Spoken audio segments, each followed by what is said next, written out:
Chapter number 3 के numerical हम करेंगे। तो न्यूमेरिकल नंबर 1 है जिसमें a car weighing 9800 Newton is moving with speed of 40 km/h.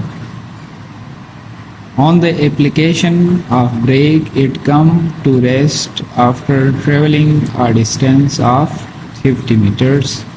Calculate the average retarding force. तो इसमें हमने क्या करना है, रिटार्डिंग फोर्स को फाइंड करना है। तो सबसे पहले हम डेटा बनाते हैं। डेटा में हमारे पास क्या आएगा, देखें डेटा हम लिखेंगे। डेटा में पहली चीज़ हमें क्या दी हुई है, हमें वेट दिया हुआ है 9800 कार का, सही है। उसके बाद नेक्स्ट हमें क्या दिया है, अच्छा उसकी जो स्पीड जो है, कार की जो स्पीड जो है, इनिशियल स्पीड जो है, इसको इनिशियल स्पीड लेंगे। VI जो है वो 40 km/h दिया हुआ है, सही है। अच्छा, ऑन अप्लाइंग ब्रेक, जब हम उस पर ब्रेक अप्लाई करेंगे तो इट कम्स टू रेस्ट, तो ये रेस्ट पे आएगी। तो जब रेस्ट पे आएगी तो इसकी फाइनल वेलोसिटी क्या हो जाएगी, 0 हो जाएगी, सही है। अच्छा, नेक्स्ट क्या है, rest after travelling a distance of 50 metres, यानी 50 मीटर्स के डिस्टेंस पे जाके ये रुक जाएगी गाड़ी। तो डिस्टेंस भी हमें दिया हुआ है 50 मीटर। अच्छा, calculate the average retarding force, तो हमें क्या फाइंड करना है, फोर्स फाइंड आउट करना है, retarding force. F equal to हमें फाइंड आउट करना है रिटार्डिंग फोर्स, सही है। अच्छा, तो हम जैसे फोर्स का फॉर्मूला हमें पता है कि F इक्वल टू होता है ma के, सही है। मास गिवन नहीं है, हमें अगर फोर्स चाहिए तो दो चीज़ें चाहिए, एक एक्सेलरेशन चाहिए और दूसरा क्या चाहिए, मास चाहिए। अब दोनों निकालने के लिए हम ये डेटा यूज़ करेंगे। अब देखो हमें पता है, पहले मास के लिए हम कर रहे हैं, फॉर मास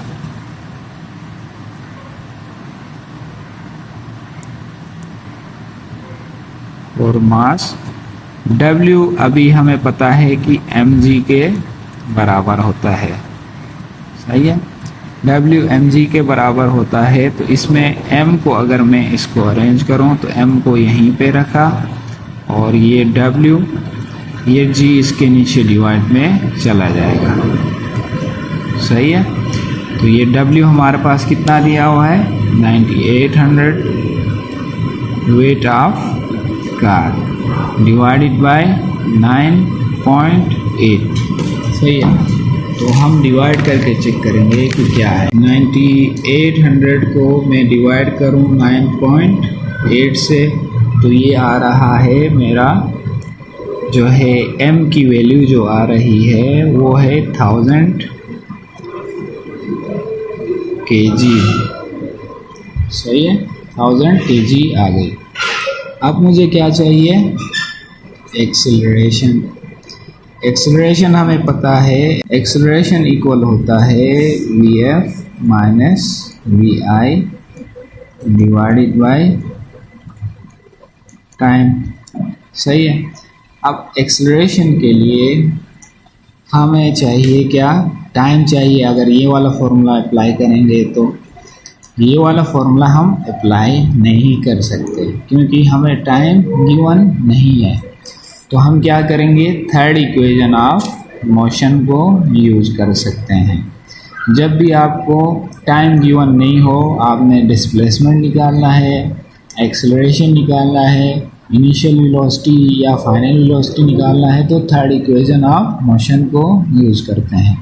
क्योंकि ये थर्ड इक्वेशन मोशन जो है बेसिकली इंडिपेंडेंट ऑफ टाइम है। जब आपको कहीं पे टाइम गिवन नहीं हो तो उस वक्त आप इस फॉर्मूले को आप यूज़ कर सकते हैं। तो थर्ड इक्वेशन ऑफ मोशन क्या है, 2as equal to V F square minus V I square के बराबर होता है।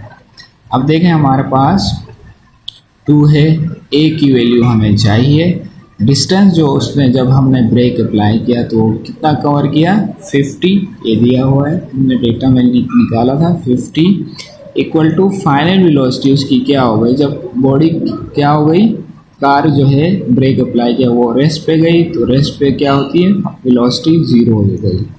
फिर उसके बाद minus V I initial velocity. अब देखो यहाँ पे एक चीज़ याद रखना, यहाँ पे जब भी हम ये न्यूमेरिकल सोल्व करते हैं तो यूजुअली हम एसआई सिस्टम को यूज़ करते हैं या एमकेएस सिस्टम को यूज़ करते हैं, एमकेएस सिस्टम ऑफ यूनिट्स को या एसआई सिस्टम ऑफ यूनिट्स को यूज़ करते हैं। तो एसआई सिस्टम ऑफ यूनिट में, इंटरनेशनल सिस्टम ऑफ यूनिट में वेलोसिटी का यूनिट जो है मीटर पर सेकेंड है, सही है। यहाँ पे हमें किस में दिया हुआ, किलोमीटर पर आवर्स में। जब भी आपको किलोमीटर पर आवर से आपने कन्वर्ट करना है मीटर पर सेकेंड में, तो इसको क्या करोगे, मल्टीप्लाई बाय 1000 करेंगे और डिवाइड करेंगे 3600 से, सही है। तो ये आपके पास ये 2 0 कैंसिल, सही है। बाकी ये मल्टीप्लाई कराएंगे हम इन दोनों को, तो ये हो जाएगा 400 को अगर मैं डिवाइड करूँ 36 से तो ये आएगा 11.11 मीटर पर सेकेंड।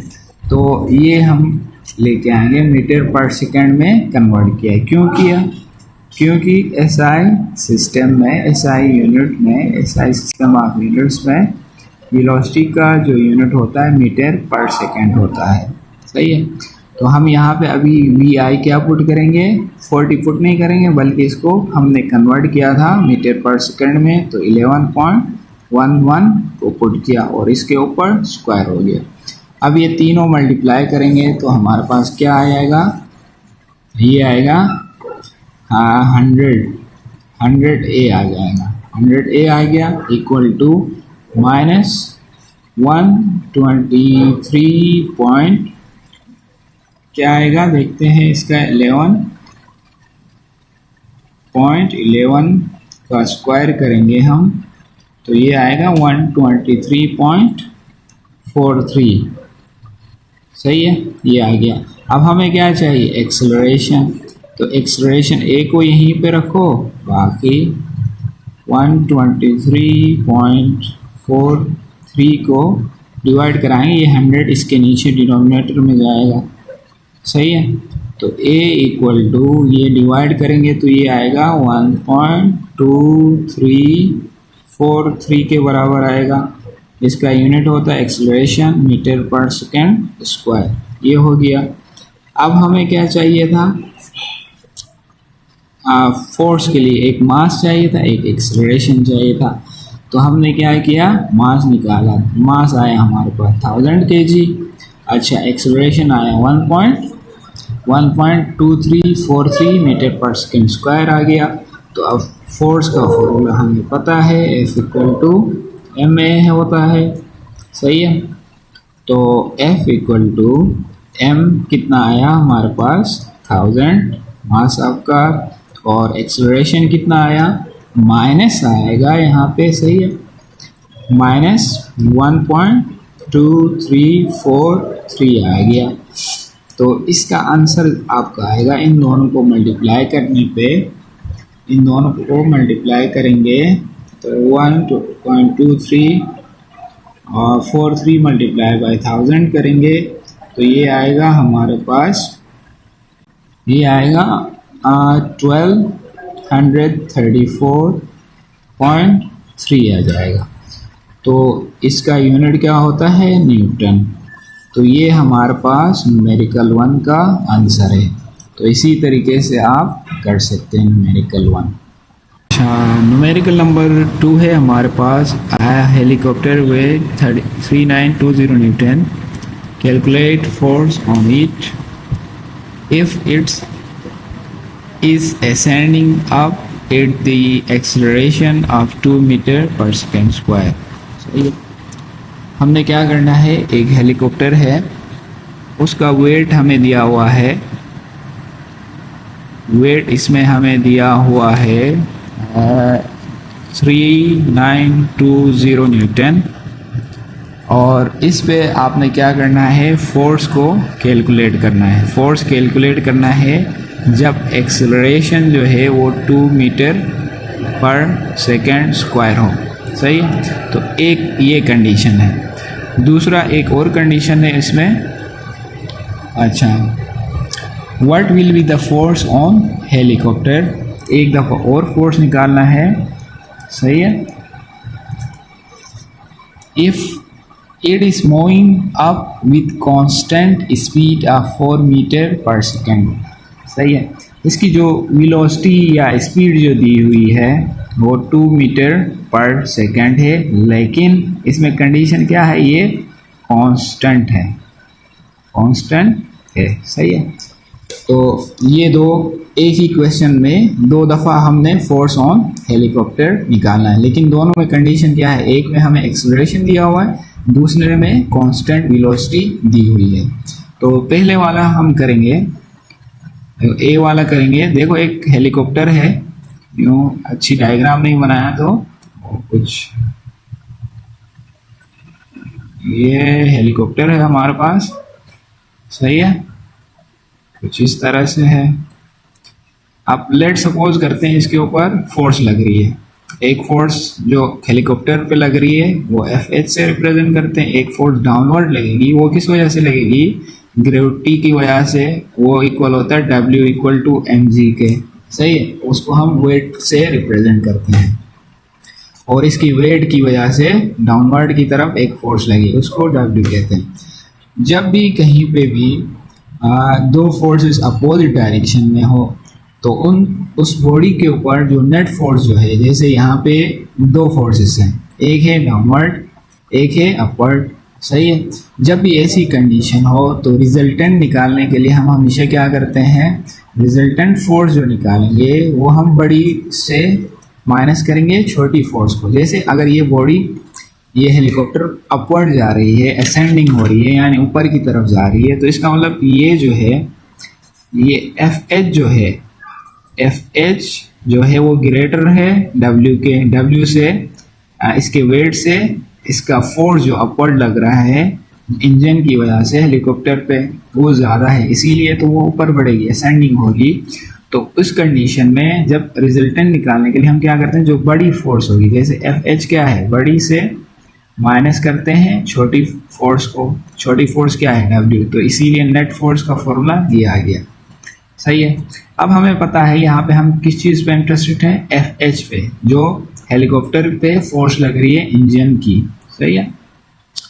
तो वो निकालने के लिए हम क्या करेंगे, इस FH को हम एक साइड पे अलग करेंगे, या लेफ्ट हैंड साइड पे लेके आए, या इसको यहीं पे रखा, इसको यहाँ शिफ्ट करेंगे। लेट सपोज तो ये F था, ये यहाँ आ गया, लेकिन लिख यहाँ रहे हैं तो प्लस W हो गया।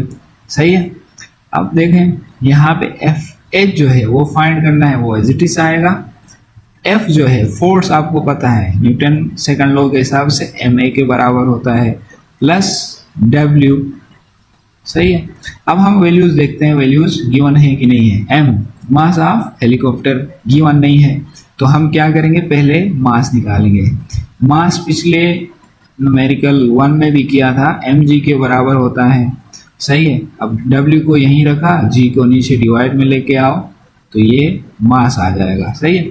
अब W कितना दिया हुआ है, 3920, तो डिवाइडेड बाय G की वैल्यू कितनी है, 9.8 इक्वल टू M। अब इसको हम डिवाइड करेंगे तो हमें क्या मिलेगा, 3920 को हम डिवाइड करें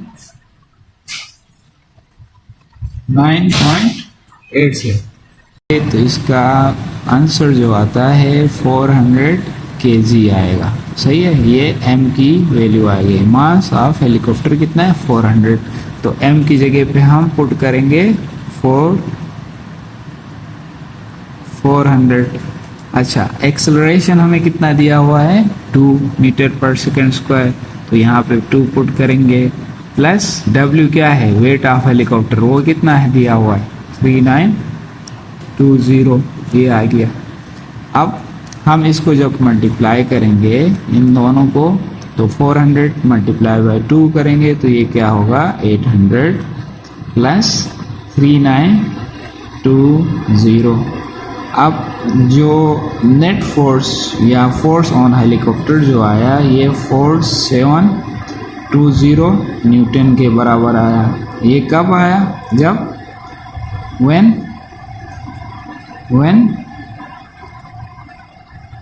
एक्सेलरेशन a जो है is equal to 2 metre per second square. तो जब acceleration 2 metre per second square होगा तो उस वक्त फोर्स यानी FH जो है, हमने जिसको रिप्रेजेंट किया था, यहाँ H लिख लीजिएगा। FH जो है यानी फोर्स ऑन हेलीकॉप्टर जो है वो 4720 न्यूटन के बराबर आ गया। सही है, ये पहली हमारी कंडीशन हो गई।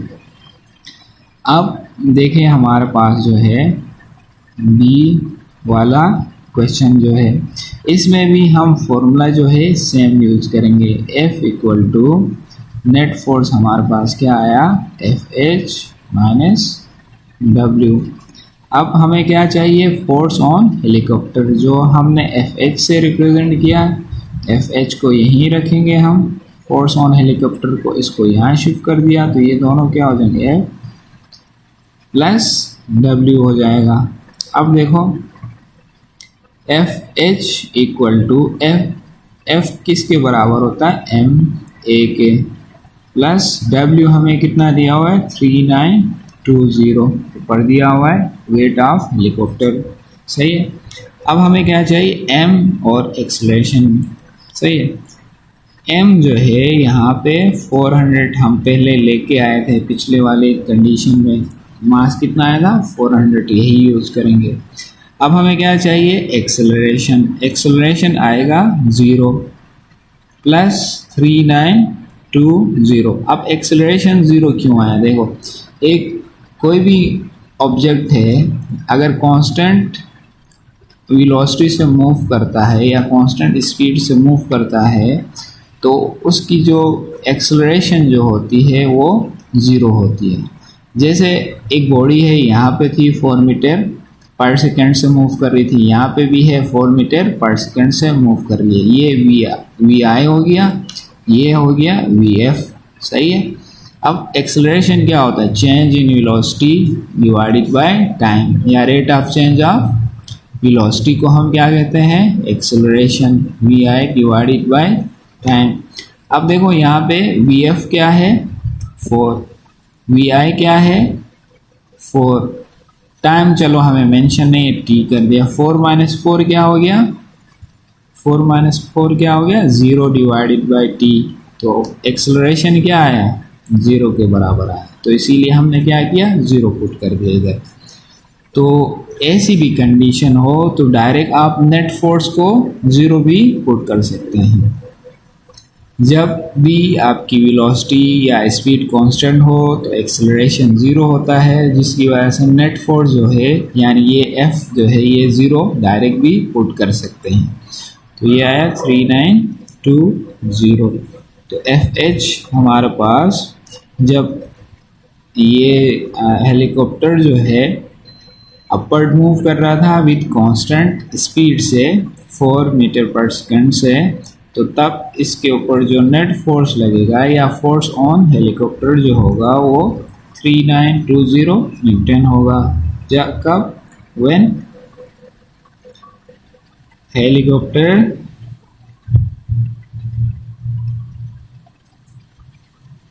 is moving with constant speed 4 metre per second. तो ये आ गए, दो कंडीशंस थी, दोनों आ गई हमारे पास। तो इसी तरीके से आप ये वाला प्रैक्टिकल आप सोल्व कर सकते हैं। थर्ड न्यूमेरिकल है हमारे पास, 100 gram bullet is fired from a 10 kg gun with speed of 1000 metre per second है। यहाँ पे जो है जो स्पीड जो है कुछ बुक्स में मिस प्रिंट है 100 मीटर पर सेकंड है, तो उसको करेक्ट करके आप 1000 मीटर पर सेकंड कर लीजिएगा। तो 1000 मीटर पर सेकंड से वो मूव करेगी, सही है। What is the speed of recoil of the gun, सही है। अच्छा, एक बुलेट है, मास दिया हुआ है, सही, m1, क्योंकि दो मासेस हैं तो दोनों को डिफरेंट उससे सिंबल से रिप्रेजेंट करें। m1 जो है वो है 100 ग्राम, मास ऑफ बुलेट है, ये क्या है, mass of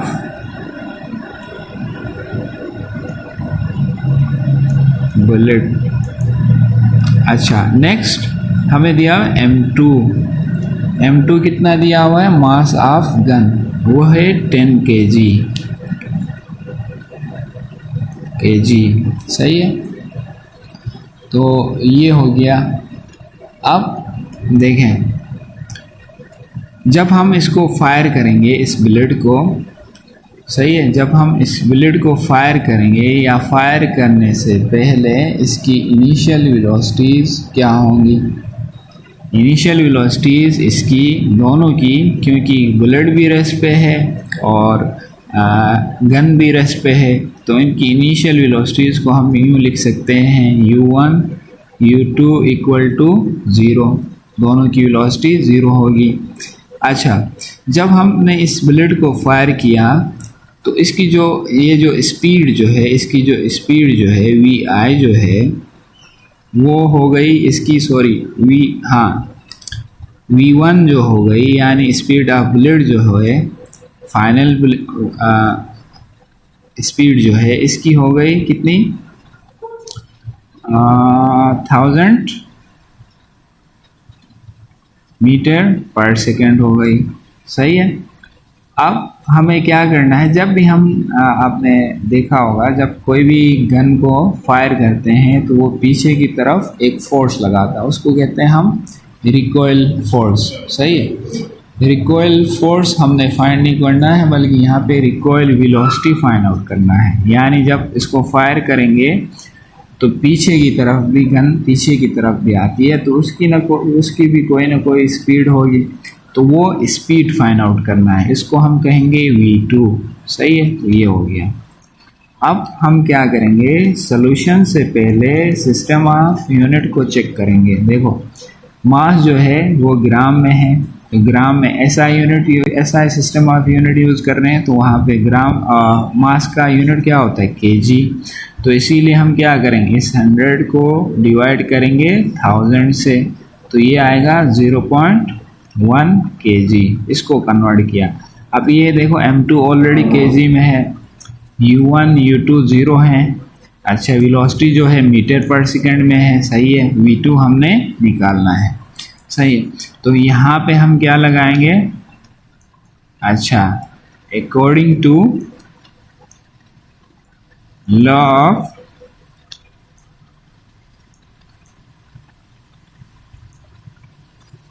conservation of momentum. Momentum क्या कहता है, sum of momentum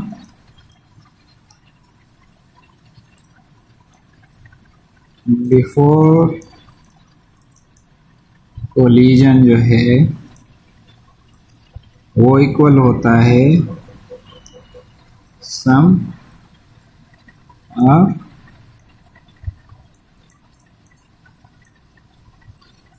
collision sum of momentum after collision के बराबर होता है। अब देखें सम ऑफ इनिशियल मोमेंटम, इन दोनों का इनिशियल मोमेंटम निकालते हैं। m1 u1 m2 u2, ये इनिशियल क्योंकि वेलोसिटीज हैं और मास क्या है वो तो सेम रहेगा दोनों के लिए। तो मोमेंटम जो होता है product of mass and velocity. तो शुरू में इनिशियल इसकी वेलोसिटी क्या है m1 की u1, सही है। फिर प्लस m2 की इनिशियल वेलोसिटी क्या है u2, सही है। Product of mass and velocity initial before collision, ये आ गया। ये इक्वल होता है m1 फाइनल वेलोसिटी इसकी किससे रिप्रेजेंट किया हमने जब कोलिजन होगी उसके बाद, तो v1 से रिप्रेजेंट किया है।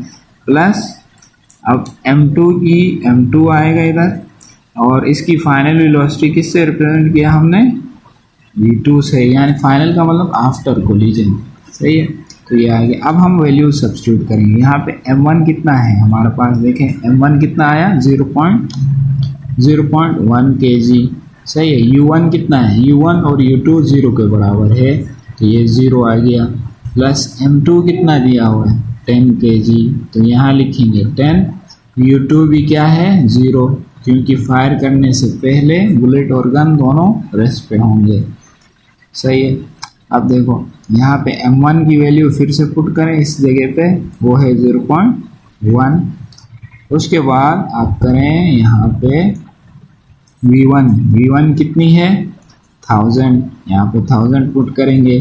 प्लस m2 कितना दिया हुआ है m2 10, और v2 हमने क्या करना है फाइंड करना है, सही है। तो उसको एज इट इज से लिखेंगे। ये देखो ये दोनों मल्टीप्लाई होके 0, ये दोनों मल्टीप्लाई होके 0 इक्वल टू ये आपस में मल्टीप्लाई होंगे, तो ये आएगा 100 प्लस, सही है 10 v2 हो जाएगा, ये दोनों मल्टीप्लाई होंगे। तो अब देखो इसको यहीं पे रखेंगे, इसको यहाँ लेके आएंगे तो -100 हो गया, इक्वल टू 10 v2। हमें क्या चाहिए v2 को यहीं पे रखेंगे और ये नीचे डिवाइड में आ जाएगा, सही है v2। तो ये 10 1 ज़ा 10, 10 ज़ा 100, तो ये -10 मीटर पर सेकेंड आ गया, सही है v2।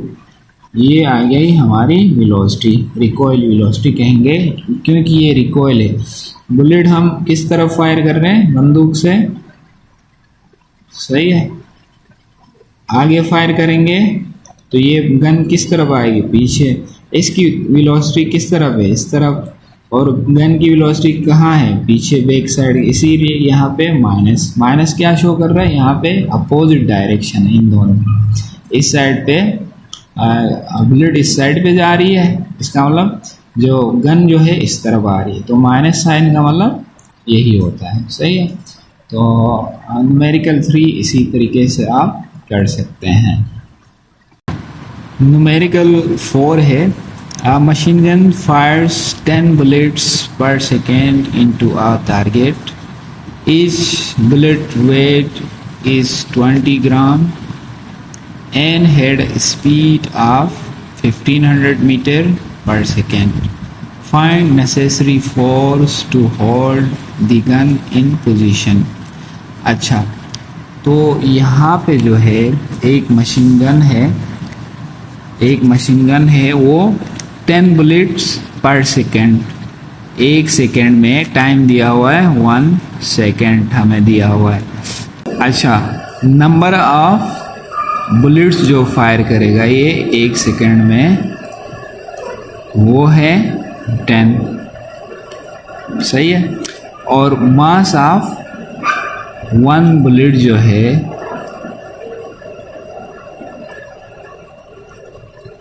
वो 20 ग्राम है। मास ऑफ बुलेट जो है 1 बुलेट वो 20 ग्राम है। तो हमें पहले क्या करना होगा, टोटल मास निकालना होगा। टोटल मास ऑफ बुलेट्स जो एक सेकंड में फायर कर रहा है वो, तो वो इसको हम किससे रिप्रेजेंट कर रहे हैं, m से। m इक्वल होगा किसके, पहले तो 10 बुलेट्स हैं और हर बुलेट का मास कितना है 20 ग्राम। तो ये हो जाएगा टोटल मास कितना हो जाएगा 1 सेकंड में जो फायर करता है बुलेट्स का टोटल मास 10 है, तो ये 200 ग्राम आ जाएगा। सही है। अब आपको पता है क्योंकि ये ग्राम में है, हम SI system of unit use करते हैं। SI सिस्टम ऑफ यूनिट में मास का यूनिट जो है वो kg होता है। SI सिस्टम ऑफ यूनिट में मास का यूनिट क्या होता है kg होता है। तो इसको डिवाइडेड बाय 1000 करके लिखेंगे। ये 200 को डिवाइड करेंगे 1000 से तो ये आएगा 0.2 kg आ जाएगा। सही है। तो मास हमारा कितना आ गया 0.2 kg। अच्छा, जब हम उसको फायर करेंगे तो इसकी जो इनिशियल वेलोसिटी जो है, सही, जब हम फायर करते हैं तो उसकी जो वेलोसिटी जो होगी वो, इसको हम फाइनल वेलोसिटी कह सकते हैं, वो 1500 मीटर पर सेकेंड होगी। सही है। आपने क्या करना है, फोर्स निकालना है, रिकॉइल फोर्स। ये रिकॉइल आपने उस गन की, नहीं रिकॉइल फोर्स नहीं, अच्छा उस जब भी कोई भी गन को फायर करते हैं, बड़ी गनें जो होती हैं वो उसको होल्ड करने के लिए, उसको संभालने के लिए या उसके लिए एक फ़ोर्स ज़रूरत होती है। तो वो फोर्स उसको कितनी दरकार होगी, कितनी ज़रूरत, कितनी नीड होगी, तो वो निकालना हमने। सही है। यहाँ पे देखें, जब उस बुलेट को फायर नहीं किया होगा, सही है, उस बुलेट को फायर नहीं किया होगा तो उसकी वेलोसिटी क्या होगी 0 होगी। सही है। तो इसको हम क्या कहेंगे 0 लेंगे। सही है। अब देखें, यहाँ पे हम एक रिलेशन को यूज़ करेंगे या फिर न्यूटन का सेकंड लॉ भी अप्लाई कर सकते हैं। F = ma होता है। सही है। F = ma, तो हमें क्या चाहिए, मास कितना दिया होगा, F टोटल मास हम पुट करेंगे 0.2 kg। अच्छा, एक्सेलरेशन हमें चाहिए। एक्सेलरेशन कैसे निकालते हैं, एक्सेलरेशन आपको पता है Vf - Vi divided by time. Vf कितना दिया हुआ है 1500। सही है। माइनस Vi कितना दिया हुआ है 0 डिवाइडेड बाय टाइम। टाइम कितना है 1। तो एक्सेलरेशन कितना आया 1500 मीटर पर सेकेंड स्क्वायर। अच्छा, इसको अभी हम पुट करेंगे इस फॉर्मूले में 1500 में, तो ये आएगा F इन दोनों को मल्टीप्लाई करेंगे तो ये आएगा 300 न्यूटन। तो इसी तरीके से आप न्यूमेरिकल 4 सॉल्व कर सकते हैं।